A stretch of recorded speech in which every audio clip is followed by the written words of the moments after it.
Port-au-Prince, a city of nearly 3 million, is now ruled by over 200 heavily armed gangs. One alliance claims 90% of the capital, and roadblocks are trapping millions, while the government has vanished.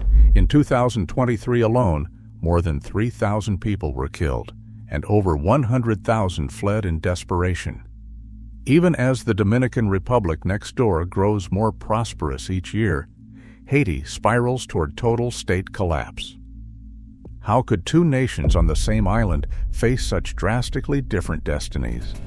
The answer is far more disturbing and revealing than most realize. Port-au-Prince is now a city divided by invisible borders where the authority of the state has all but vanished. More than 200 gangs fight for control, but in recent years, alliances have shifted the balance. Jimmy Barbecue Cherizier, a former police officer, leads the G9 coalition, one of several powerful networks that have carved the capital into zones of influence. These gangs do more than terrorize. They govern. They set up roadblocks on every major route, including the highway to the airport and the main arteries to the city's ports. No truck, bus, or ambulance moves without their permission. Drivers pay cash at gunpoint. Tolls range from a few dollars to more than $1,000 for commercial vehicles. In some neighborhoods, gangs issue receipts for taxes collected from market vendors and shop owners. If people refuse, the price can be their business or their life. The police, outnumbered and outgunned, have retreated to fortified stations. In Martissant, Cité Soleil, and Canaan, the only law comes from the gang leaders themselves. Cherizier's G9 and rivals like GPEP have even organized truces, dividing up territory and coordinating attacks on state buildings. Their power is built not just on weapons, but on a system of extortion, kidnapping, and control over fuel, food, and basic goods. The result is a city where millions are trapped behind barricades, with no escape except through the gangs' checkpoints. In the absence of government, these armed coalitions have become the real rulers of Haiti's capital. President Jovenel Moïse's assassination in July 2021 shattered what little was left of Haiti's fragile government. With no elections held since 2016, the country slipped deeper into a political void. Ariel Henry, a neurosurgeon with no electoral mandate, claimed the title of acting prime minister after Moïse's death. His appointment was never ratified by the Senate, because the Senate itself no longer existed. For the first time in Haiti's history, not a single elected official remained in office. No officials. As the government unraveled, violence surged. In 2023 alone, more than 3,000 people lost their lives to gang attacks, kidnappings, and crossfire. The streets of Port-au-Prince became battlegrounds, and neighborhoods emptied almost overnight. The United Nations reported that over 100,000 Haitians fled the country in just a few years, many risking the treacherous journey through the Darien Gap or setting out in overcrowded boats. Families left behind homes, jobs, and schools, carrying only what they could hold. Violent exodus. The exodus is visible at every border crossing and in every makeshift camp along Haiti's frontiers. Entire communities have vanished, replaced by lines of exhausted refugees hoping for safety in the Dominican Republic, the United States, or anywhere beyond the reach of the gangs. The U.S. State Department issued urgent warnings telling Americans to leave Haiti immediately. With no legitimate government, no safe passage, and no clear future, the country's people are left to navigate a landscape defined by fear and uncertainty. Ariel Henry's rule, contested and unsupported, offers little more than a placeholder in a nation where the very idea of leadership has lost all meaning. Leaderless nation. On the same island, separated by a border you can spot from space, two countries live in different worlds.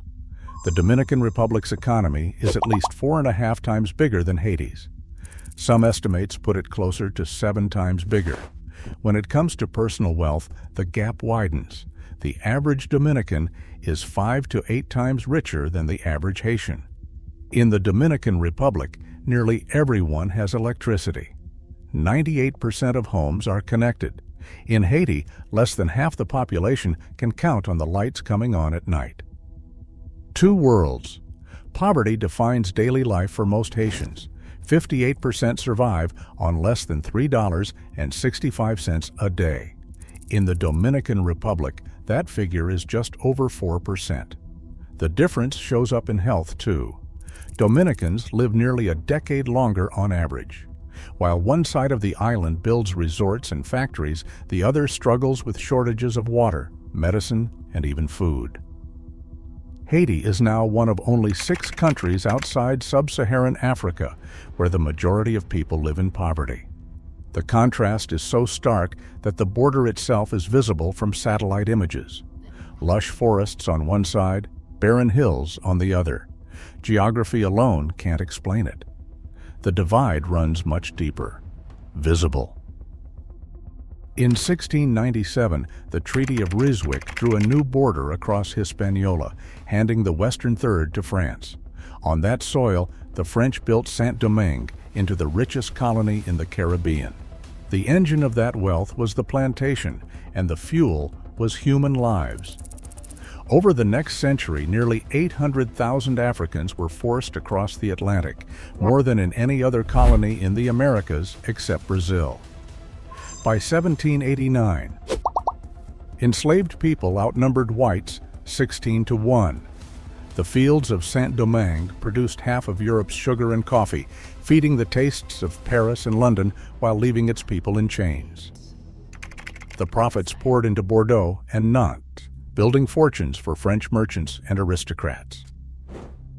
In the colony, the work never stopped. Sugar mills ran day and night, and the average enslaved worker survived less than a decade after arrival. The system was so brutal that plantations constantly demanded new shipments of people just to keep up production.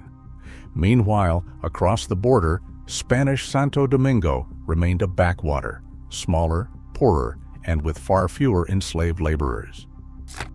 Saint-Domingue's plantation economy created unimaginable riches for France, but it left a legacy of violence, extraction, and trauma that would shape Haiti's future long after the ships stopped coming. Ransom. In the summer of 1825, French warships appeared off Haiti's coast, their cannons aimed at the capital. The message from King Charles X was blunt.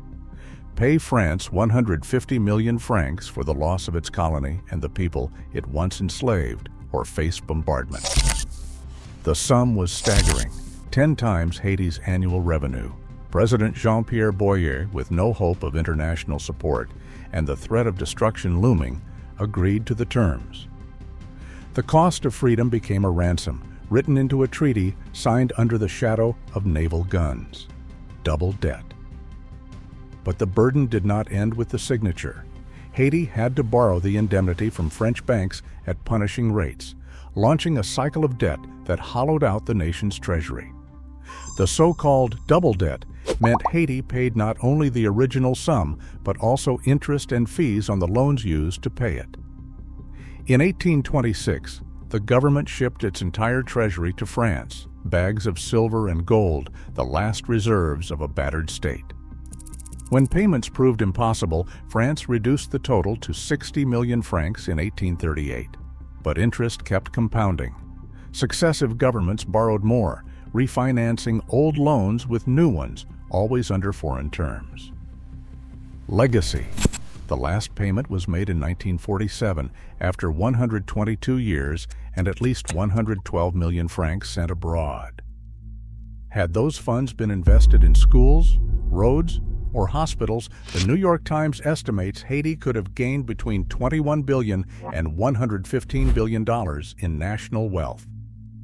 Instead, public investment was starved for generations, with almost every available cent redirected to Paris and later to foreign banks. No other country in the hemisphere paid such a price for its freedom.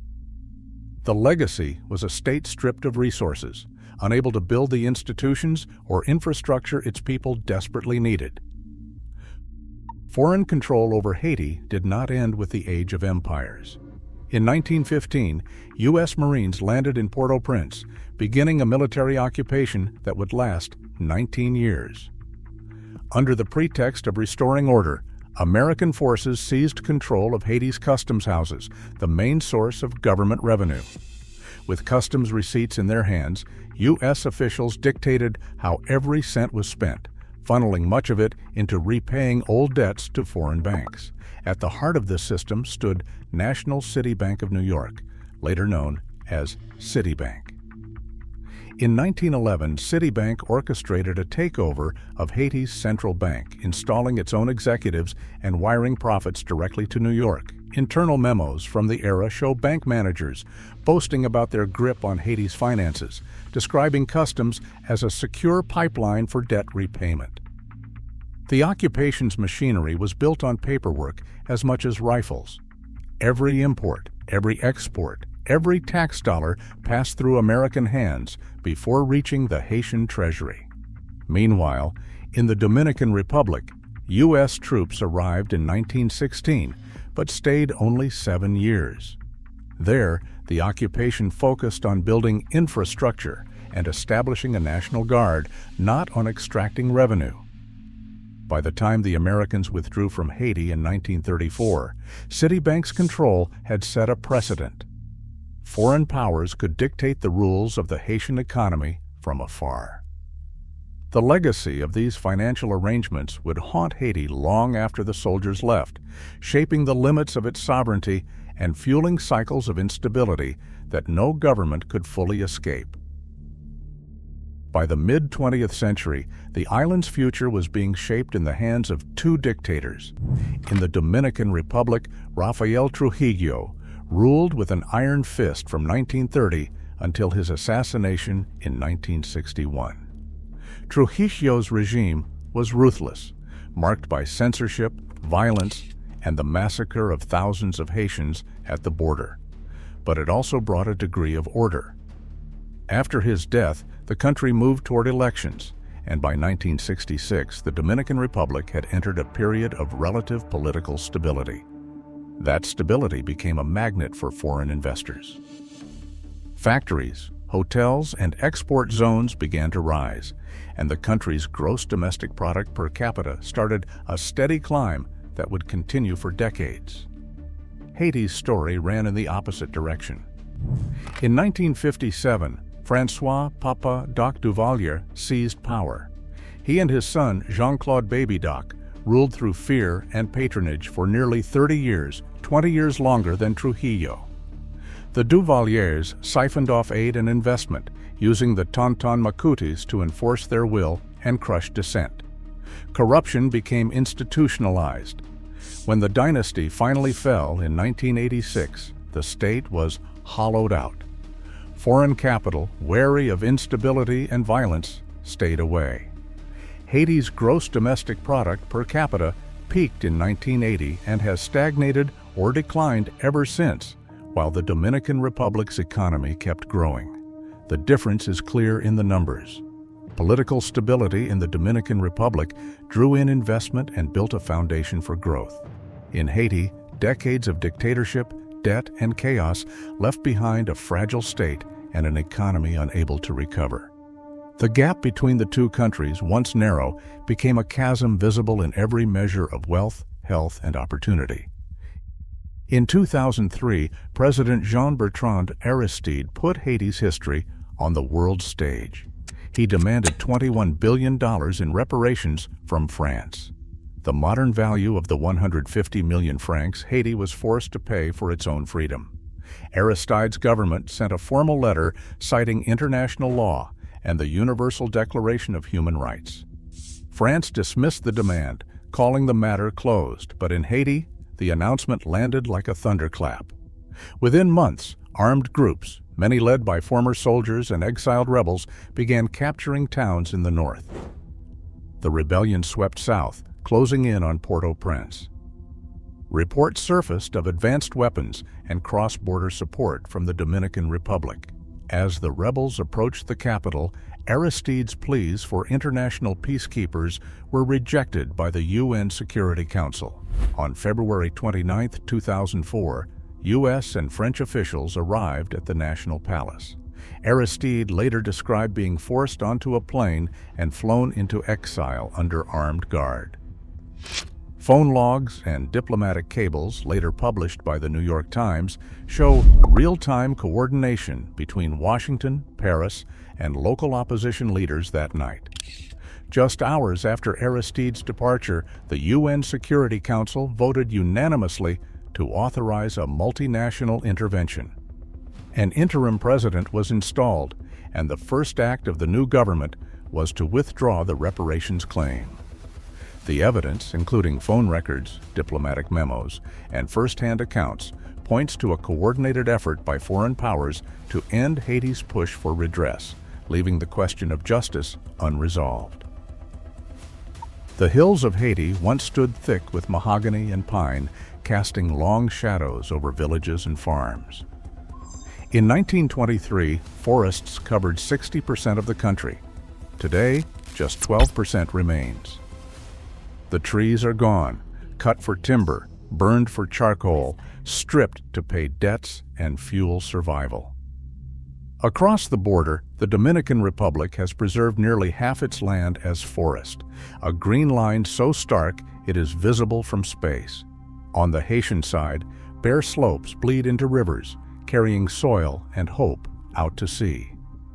Without roots to hold the earth, every storm brings new disaster. Floods sweep away homes, landslides bury roads, and fields turn to rock. When the ground shook on January 12, 2010, the cost of this environmental loss became clear.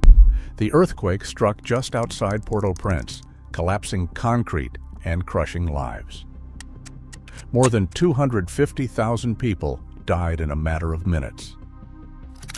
The destruction was total. Hospitals, schools, and government buildings turned to rubble. The damage reached $14 billion, 3/4 of Haiti's entire economy. Recovery never had a chance to take root in soil already stripped bare. In the aftermath, another blow landed. Contaminated water from a UN camp unleashed a cholera epidemic that infected over 820,000 people and killed nearly 10,000. Every disaster compounds the last, and each one drains the country's strength a little more. The land, once a source of life, has become a stage for catastrophe. In Haiti, nature punishes not only with storms and quakes, but with the long, slow consequences of exhaustion, of a country forced to sell its future, tree by tree. A new foreign force is now arriving in Haiti, this time led by Kenya, and backed by a $100 million pledge from the United States and approved by the United Nations. About 1,000 Kenyan police and soldiers are preparing to patrol the streets of Port-au-Prince, tasked with restoring order in a city where gangs outnumber the police and the government has all but disappeared. It is the fourth major intervention since 1994, and for many Haitians it feels like a familiar cycle. Foreign boots on the ground, promises of security, but no plan for rebuilding the foundations of the state or the economy. Over the last 108 years, Haiti has been occupied or patrolled by foreign troops for nearly 4 decades, far more often than any other country in the Americas. Each mission has arrived with the goal of restoring peace, but none has addressed the deeper issues that left the country vulnerable in the first place. Just across the border, the Dominican Republic is taking its own approach to the crisis. Construction crews are pouring concrete and raising steel along a 160-mile stretch, building a wall that will soon be the second longest in the Americas. Watchtowers, sensors, and drones are being installed to monitor every movement between the two countries. The Dominican government says the wall will be fully operational by 2030, just as it expects to achieve developed country status. For Haiti, the future looks far less certain. The border wall stands as a physical barrier and a symbol of how two nations sharing the same island are heading in opposite directions. As foreign soldiers deploy yet again, the question remains, can security alone bring stability, or does real peace require economic sovereignty and the power to shape one's own future? Today, Haiti's future hinges on more than foreign troops or walls. The world faces a choice: confront the legacy of economic extraction, over $21 billion drained, or accept that cycles of intervention will never build lasting stability. As the Dominican Republic moves toward prosperity, Haiti stands as a stark reminder: without economic justice, security is always temporary.